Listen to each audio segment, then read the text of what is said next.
나리샘의 상관들이 부하를 보내어 이 사람들을 놓으라 하니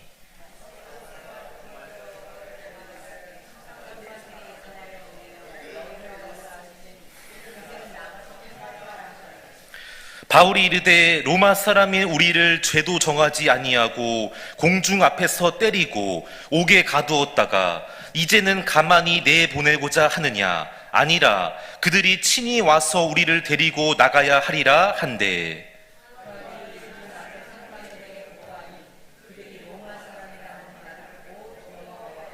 와서 권하여 데리고 나가 그 성에서 떠나기를 청하니 두 사람이 옥에서 나와 루디아의 집에 들어가서 형제들을 만나보고 위로하고 가니라. 아멘. 할렐루야. 네, 오늘도 주님께서 또 이 예배 자리 가운데 함께 해주시고 크신 은혜를 주실 줄로 믿습니다. 2010년 1월에 제가 그 당시에 26살이었고 대학교 4학년이었는데 이제 1월 달에 있었던 일이었는데요. 가장 친한 친구하고 함께 그 추운 겨울 날씨였는데 아르바이트를 이렇게 한 달 정도 한 적이 있었습니다. 그래서 어떤 아르바이트였냐면은 그 추운 겨울에 이제 그 컨테이너 그 창고가 있는데 그 안에 들어가서 이제 그 수많은 그 고등학생들이 온라인 인터넷 강의를 듣지 않습니까? 거기에 필요한 이제 그 교재를 이렇게 주문을 받아서 상자에 그 교재를 넣어서 이렇게 포장하는, 테이프로 칭칭 감아서 이렇게 포장해서 나중에 이렇게 발송하는 그런 이제 아르바이트였습니다. 근데 그 당시에 참 너무나 날씨가 영하고 너무 추워서 정말 지금도 기억이 나는데 그렇게 장갑도 끼고 뭐 귀마개도 하고 목도리도 하고 잠바도 막 몇 개를 껴입고 막 그러면서 했던 것 같습니다. 그리고 이제 그렇게 같이 하다 보니까 이게 참 일이 쉽지가 않은 거예요. 막 너무 날씨도 춥고 몸도 이게 좀 어렵고 그러다 보니까 이제 같이 처음에는 열심히 했는데 조금 시간이 지나면서 이제 제 친구는 이 직원이 이렇게 여기 있었는데 가끔씩 저희가 일을 잘하는지 안 하는지 이렇게 돌아다니면서 감시를 하더라고요. 근데 그 친구는 이제 너무 나중에는 힘드니까 그 직원이 와서 이렇게 막 감시하면은 막 열심히 하는 척을 하고 막 이렇게 하고 또 가면은 또 설렁설렁 하고 뭐 핸드폰 또 보고 뭐 다른 것도 하고 막 그러다가 이러면서 이렇게 막 눈치를 보면서 막 했습니다. 저도 처음에는 같이 그렇게 했는데 자꾸 그러다 보니까 이게 조금 마음의 양심에 좀 찔리는 거예요. 그래도 우리가 일당을 받고 이렇게 일당을 물론 매일 하루에 받은 건 아니고 나중에 이제 한 달치를 받게 되겠지만 어쨌든 돈 받고 이렇게 일을 하는데 이렇게 설렁설렁 대충대충 해서 되겠는가. 양심이 좀 찔려갖고 아 그러면 안 되겠다. 직원이 없을 때에도 열심히 해야겠다. 열심히 이렇게 했는데 그렇게 하다 보니까 이제 뭐가 온 거예요? 몸살이 났어요. 감기 몸살이 걸려갖고 갑자기 막 열도 나고 막 이제 콧물 기침이 나서 도저히 일을 못 하겠는 거예요. 그래서 저는 이제 하다가 너무 몸이 안 좋아서 이틀을 못 나갔습니다.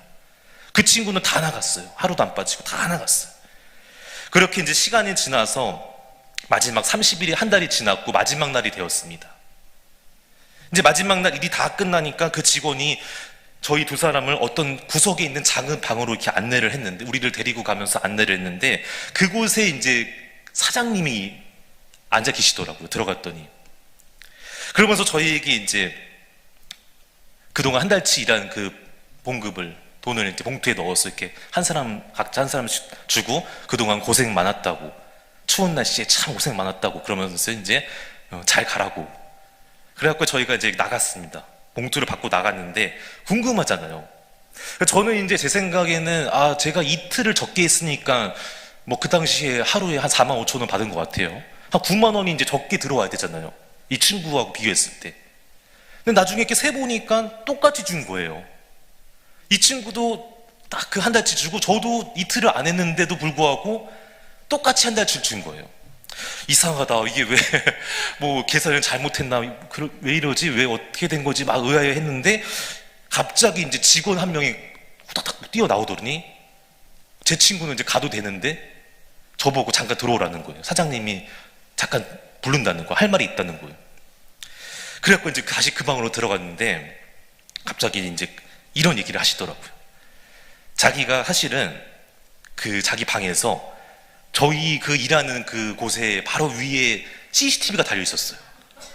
근데 이게 하도 위에 달려있고 그렇게 숨겨져 있어갖고 전혀 몰랐던 거예요. 위에 CCTV가 있는지 몰랐는데 그분이 말하기를 사실은 자기가 다 봤다는 거예요. 우리가 한 달 동안 매일매일 어떻게 일하는지를 CCTV로 다 보고 있었다는 거예요. 근데 봤더니 저 친구는 직원이 오면 막 열심히 하더니 또 없으면 뭐 핸드폰 보고 게임하고 이러는데 자네는 근데 없을 때나 있을 때나 이렇게 성실하게 하는 모습이 참 감동적이었다. 인상적이었다. 그런 얘기를 하시더라고요. 그러면서 저에게 갑자기 한 가지 제안을 하시는 거예요.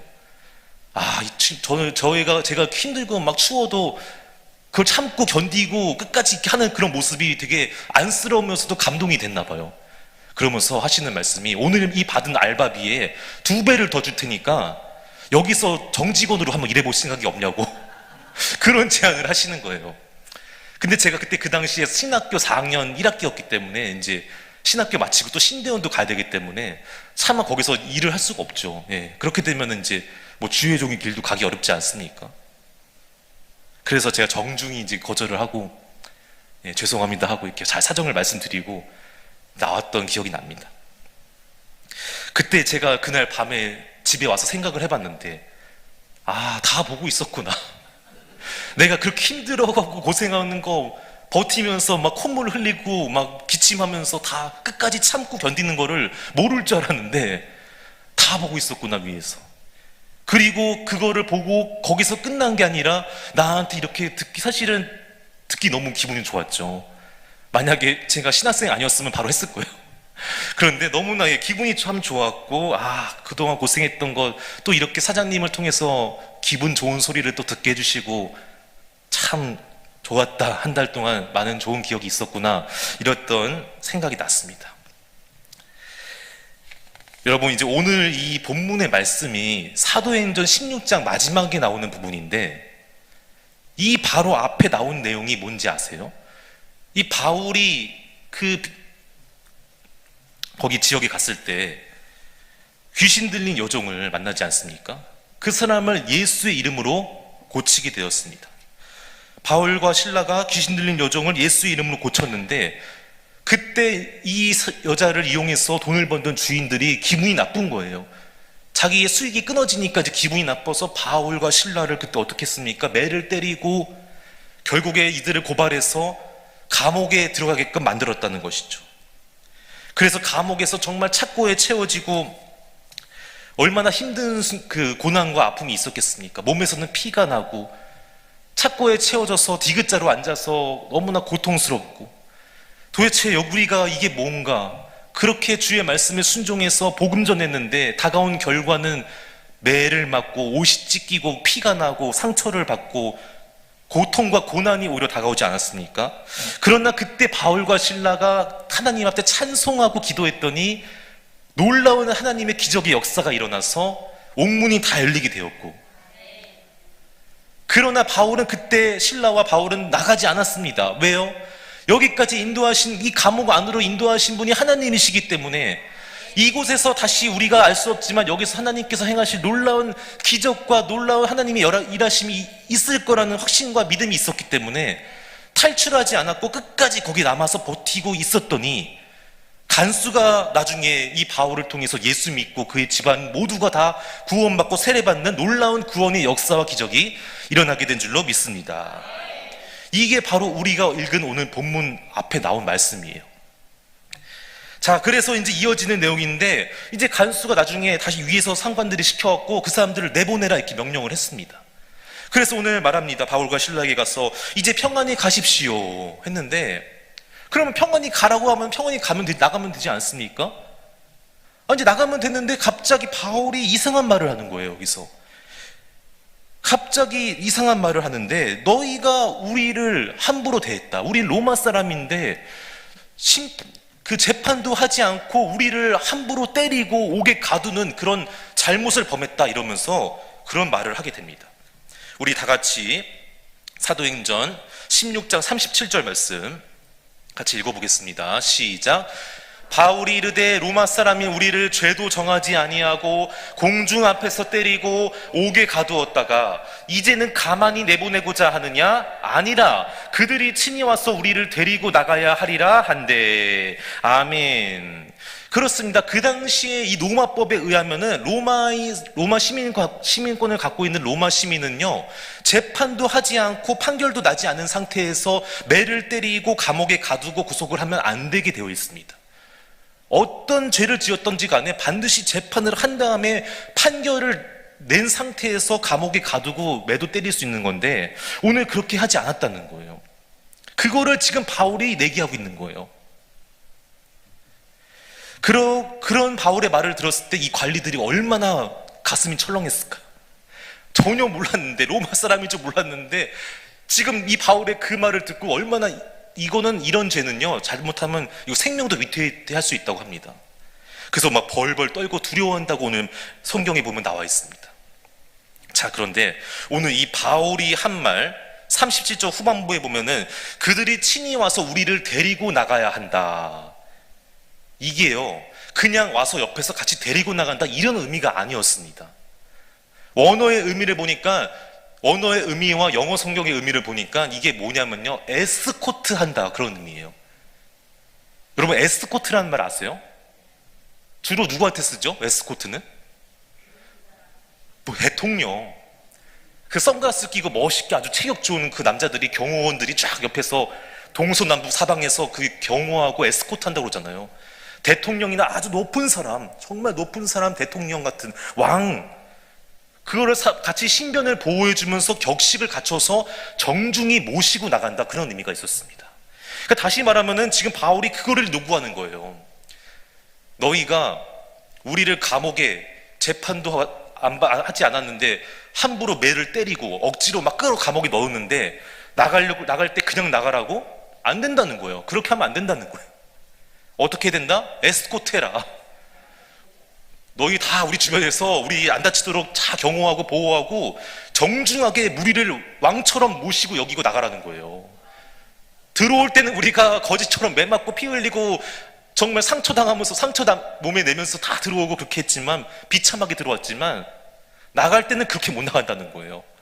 우리 로마 시민권이 있는 로마 시민이니까 정중하게 격식을 갖춰서 우리 안 다치게 다 경호하면서 왕처럼 모시고 나가라는 거예요. 얼마나 황당했겠습니까? 그리고 나중에 39절에 보니까, 우리 39절 말씀 같이 읽어보겠습니다. 시작. 와서 권하여 데리고 나가 그 성에서 떠나기를 청하니. 아멘. 이게 무슨 말인지 봤더니, 제발 좀 이 감옥에서 나가 주십시오. 본인들이 막 끌고 억지로 감옥에 쳐놓고 때리고 그럴 때는 언제고, 이제는 막 사정사정하는 거예요. 당신들 안 나가면 저희가 이제 죽습니다. 제발 좀 이 감옥에서 나가 주십시오. 지금 뭐가 바뀐 거예요? 완전히 상황이 역전이 됐습니다. 처음에는 이들이 잡아서 끌어다 넣었는데 이제는 제발 좀 나가달라고 사정사정 빌면서 막 애원하고 있는 거예요. 바울과 실라에게 모든 주도권이 다 넘어갔습니다. 전세가 역전이 됐습니다. 바울과 실라에게 이제 모든 결정권이 다 주어졌습니다. 그렇습니다. 그래서 제가 이 말씀을 준비하면서 좀 이상한 게 한 가지가 있는데, 아니 그렇다면은 진작에 말을 하지. 아니 감옥에 들어가기 전에, 매 맞기 전에 로마 시민이라고 말하면은 맞지도 않았을 테고 감옥에 들어가지도 않았을 텐데 왜 그때는 말을 안 하고 있다가 지금 여기 와서 나가기 전에 이렇게 말을 하는가? 우연일까요? 아닙니다. 하나님께서 우리에게 주시는 영적인 중요한 교훈이 있기 때문에 이것은 전부 다 우연히 일어난 사건이 아니라 하나님의 섭리하심 안에서 일어나신 사건인 줄로 믿습니다. 그렇다면 왜 하나님께서 바울에게 지금 이 타이밍에 그런 말을 하게 했을까요? 영적인 중요한 교훈이 하나 있는데, 그거는 바로 다른 게 아니라 바울과 실라가 주의 복음 전하다가 주의 일 감당하다가 이렇게 어려운 고난을 당했는데, 그냥 고난이 고난으로 절대 끝나지 않게 하시는 하나님, 그 모든 상황을 다 지켜보시고 함께 하셨던 그 하나님께서는 들어올 때는 그렇게 비참하게 고통을 당하고 들어왔지만 나갈 때는 하나님께서 완전히 상황을 역전시켜 주셔서 마지막에 결국에는 승리하게 해주신다. 할렐루야. 그거를 말씀해 주고 있는 거예요. 시작은 고난이었지만 마지막은 고난이 아니라 왕처럼 존귀한 자로 대접받고 대우받고 매를 맞는 게 아니라 오히려 이 사람들이 주변에서 경호해주는 전세 역전의 용사가 되게 해주셨다는 것입니다. 그래서 우리가 오늘 이 말씀을 통해서 알아야 될 것은, 우리가 아무리 힘들고 어려워도 절대로 믿음 포기하지 않고 끝까지 하나님 바라보고 주님을 의지하면서 신뢰하면서 나아가면은 반드시 하나님께서는 하나님의 때가 되면은 마지막에는 역전을 시켜주시는 은혜가 임하게 될 줄로 믿습니다. 패배자가 아니라 승리자로 살아가게 될 줄로 믿습니다. 여러분 가운데 지금 내 인생을 바라볼 때 초라해 보이고 부족해 보이고 절망적이게 보일 수가 있습니다. 그러나 내가 끝까지 하나님의 자녀로 주님 바라보고 주님 의지하면서 살아가면은 반드시 하나님의 때가 되면은 나를 존귀한 자로, 인생의 빛나는 자로 주님께서 바꿔주시고 변화시켜 주실 줄로 믿습니다. 우리 야고보서 1장 12절의 말씀 같이 읽어보겠습니다. 시작. 시험을 참는 자는 복이 있나니 이는 시련을 견디어낸 자가 주께서 자기를 사랑하는 자들에게 약속하신 생명의 면류관을 얻을 것이기 때문이라. 아멘. 어떤 사람이 얻는다고요? 시험을 참고 끝까지 견디어낸 사람이 약속의 생명의 면류관을 얻게 된다. 히브리서 11장 6절 말씀 같이 읽어보겠습니다. 시작. 믿음이 없이는 하나님을 기쁘시게 하지 못하나니 하나님께 나아가는 자는 반드시 그가 계신 것과 또한 그가 자기를 찾는 자들에게 상 주시는 이심을 믿어야 할지니라. 아멘. 여기서 상 주시는 이 하나님, 갚아주시는 하나님, 반드시 좋은 것으로 보상해 주시는 하나님을 의미하고 있습니다. 여러분, 세상 모든 사람이 다 나를 포기하고 다 나를 외면하고 나를 욕한다 할지라도 주님은, 하나님께서는 반드시 나를 포기하지 않으실 줄로 믿습니다. 그래서 내가 아까 처음에 말씀드린 그 예화처럼 내가 흘린 눈물, 한숨, 고통, 절망 주님은 다 보고 계시고 기억하실 줄로 믿습니다. 특별히 내가 말씀에 순종하고 믿음으로 살았음에도 불구하고 어려움과 고난이 다가왔을 때 끝까지 그 고난을 믿음으로 이겨내고 견디는 자는 마지막에 하나님께서 오늘 이 바울처럼 비참한 신세가 아니라, 고통, 고난의 그 자리가 아니라 왕처럼 주변에서 다 호위해주고 매맞지 않고 기쁨으로 주님이 나와 함께 하시는 그 은혜로 승리하는 역사가 일어나게 될 줄로 믿습니다. 여러분, 욥이 얼마나 어려움 당했어요. 하루아침에 그 시험 때문에 전 재산 다 잃고 자녀도 다 잃고 자신의 몸은 병들어서 괴롭고 심지어 아내마저 나를 욕하고 떠났고 아무도 없잖아요, 주변에. 한순간에 하루아침에 다 잃어버렸잖아요. 그러면 절망이 되고 인생 포기되는 거 아닙니까? 근데 욥이 어떻게 하죠? 그 가운데서도 끝까지 욥의 중심에서 붙잡았던 믿음의 고백이 무엇입니까? 여러분 다 잘 알고 계시는 욥기 23장 10절 말씀 함께 읽겠습니다. 그러나 내가 가는 길을 그가 아시나니 그가 나를 단련하신 후에는 내가 순금같이 되어 나오리라. 아멘. 그렇습니다. 지금 너무나 비참하고 절망스럽지만 마지막에는 아니라는 거예요. 마지막에는 반드시 하나님의 때에는 나는 순금이 되어 나오리라. 할렐루야. 믿으시기를 바랍니다. 그래서 욥은 이 믿음의 고백이 끝까지 있어서 결국 마지막에 그것을, 시험을, 고난을 견디고 끝까지 버티니까 어떻게 됐습니까? 42장 가서 처음보다 훨씬 더 넘치는 은혜와 놀라운 주님의 복이 임하게 되고 기적의 역사가 일어나게 된 줄로 믿습니다. 제가 그 주일날 우리 당회장 목사님 그때 설교를 듣고 저녁에 이제 집에 가서 이 공동 번역으로 한번 그 본문의 말씀을 다시 한번 봤는데 10절 말씀 31편 10절에 보니까 이렇게 번역을 했더라고요. 우리 같이 한번 읽어볼까요? 시작. 괴로워서 숨이 넘어갈 것 같으며 한숨으로 세월을 보냅니다. 더 견딜 수 없이 기운은 다하였고 뼈 마디마디가 녹아납니다. 아멘. 너무 괴로워서 숨이 넘어갈 것 같다는 거예요. 여러분 그런 경험 해보신 적 있으세요? 너무 괴로워서 숨이 넘어갈 것 같고 죽을 것만 같고 뼈 마디마디가 다 타들어가는 것 같고 다 녹아내리는 것 같다는 거예요. 그럼 여기서 정말 포기되는 거 아닙니까? 다 끝난 거 아닙니까? 이제 죽기 일보 직전인데 무슨 소망이 있고 무슨 뭐가 있겠습니까? 근데 그때 이 다윗이 어떻게 고백했는지 아세요? 여호와여 그러하여도 나는 주께 의지하고 주는 내 하나님이시라. 할렐루야. 그리하여도 숨이 넘어갈 것 같이 죽을 것 같아도 그 누가 다 나한테 뭐라고 욕해도 주는 나의 하나님이십니다. 이건 변하지 않습니다. 나는 끝까지 주님 의지하고 주의 손에 나의 앞날이 있습니다. 생명이 있습니다. 내 인생의 모든 때가 다 있습니다. 믿음으로 고백했다는 거예요. 우리 14절 31편 14, 15절 말씀 같이 읽어보겠습니다. 시작. 여호와여 그러하여도 나는 주께 의지하고 말하기를 주는 내 하나님이시라 하였나이다. 나의 앞날이 주의 손에 있사오니 내 원수들과 나를 핍박하는 자들의 손에서 나를 건져 주소서. 아멘. 메시지 성경에 보니까 제가 정말 절박한 심정으로 주님께 의지합니다. 주님은 나의 하나님이 되십니다. 내 모든 순간순간을 주님 손에 맡겨드립니다. 이렇게 번역을 했습니다. 사랑하는 성도 여러분, 아무리 절망스럽고 힘들고 괴로워도 다시 한번 그 자리에서 주님을 바라보고 의지하고 믿음의 고백하기를 간절히 소망합니다. 그러면 반드시 나의 때, 모든 때가 하나님의 손에 있는데, 주님 손에 있는데, 그 때가 되면은, 하나님의 때가 되면은 나를 반드시 주님께서 높여주시고, 처음은 시작은 고난일지라도 마지막은 고난이 아니라 생명의 면류관을 얻게 해주시고 주님의 놀라운 기적의 약속의 축복이 다 이루어질 줄로 믿습니다. 그리고 결국 모든 것이 합력해서 선을 이루게 해주시는 하나님의 놀라운 역사와 기적이 우리 가운데 임하게 될 줄로 믿습니다. 이제 말씀을 맺겠습니다.